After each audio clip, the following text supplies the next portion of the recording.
Good morning, everyone. This chapter will introduce the Chinese architectures.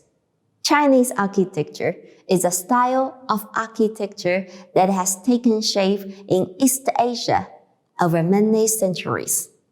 The structural principles of Chinese architecture has remained largely unchanged. It has had a major influence on the architectural styles of Korea, Vietnam, and Japan. The architecture of China is as old as Chinese civilization.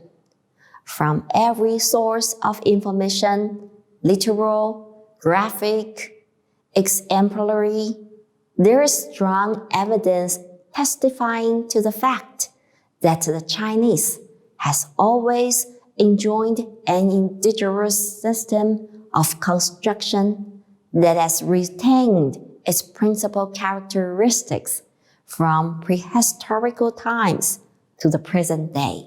The Chinese architecture features with architectural binational symmetry, enclosure, hierarchy, horizontal emphasis, and cosmological concepts. Architectural binational symmetry means the architecture are built on the basis of a central line, which signifies balance. Elements are positioned either side of main structures as two wings to maintain overall binational symmetry. In much of traditional Chinese architecture, buildings and building complexes take up an entire property, but enclose open spaces within themselves. The projected hierarchy and importance and the uses of buildings in traditional Chinese architecture are based on the street placement of buildings in a property. Buildings with doors facing the front of the property are considered more important than those facing the sides. Buildings facing away from the front of the property are the least important. South-facing buildings in the rear and a more private location of the property with higher exposure to the sunlight are held in higher esteem and reserved for elder members of the family, while buildings facing east and west are generally for junior members of the family. Chinese architecture strengthens the visual impact of the width of the buildings.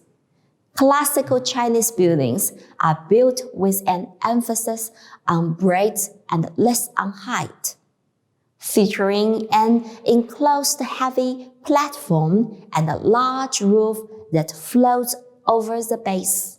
Chinese classifications for architecture include Ting, the Chinese pavilions, Lou, multi-story buildings, Ge, two-story pavilions, Xuan, verandas with windows, Xie, houses on terraces, Lang, corridors, and Ta, that is, pagodas.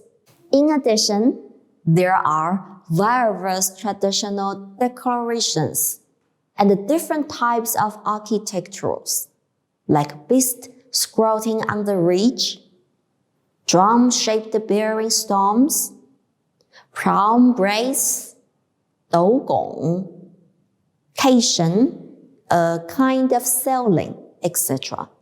According to the architectural types, we are planning to explain them by three different types: emperor architectural, and monasteral architectural, and Chinese gardens.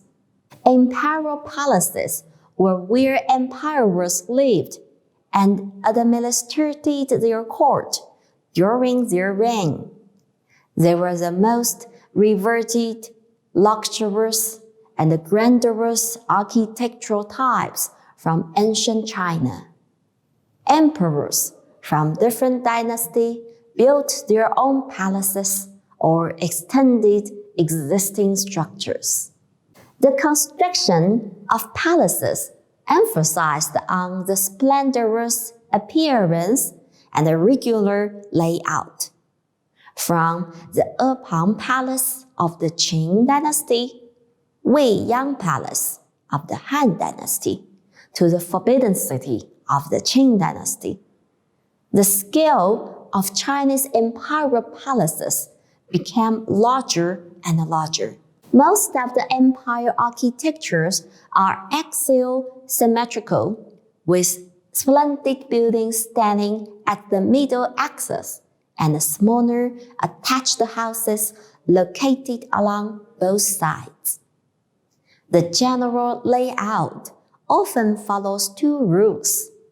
The first being the ancestry temples must be situated at the front left of the main palace, as the left is believed to the superior, while the front right was reserved for archers for praying to the gods of earth and grain. It is called 左祖右社 in Chinese. The second being emperor handled national affairs at the palace's front court, while the rear end was meant for living. In Chinese, the structure is called 前朝后寝. Many distinctive characters were incorporated to dedicate the imperial palace. There are many different religions in China, such as Buddhism, Christianity, and Islam introduced from other regions, as well as Taoism and Confucianism, the later-born religions. Of course, temples or houses of worship of different religions differ. Buddhist temples include a temple, pagoda, and grotto, which are called 寺, 塔, and 石窟 in Chinese respectively. Taoist architecture is variously called 宫, 观, or 安 in Chinese.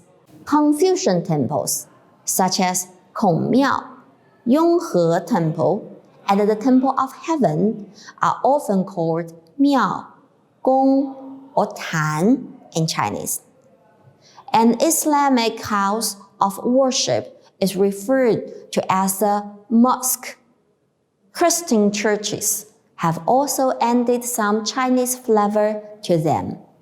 Chinese temples are well-kept cultural artifact of every dynasty, and the temple culture has influenced every aspect of Chinese people's life, such as painting, calligraphy, music, sculpture, architecture, temple fairs, folk custom, and many others.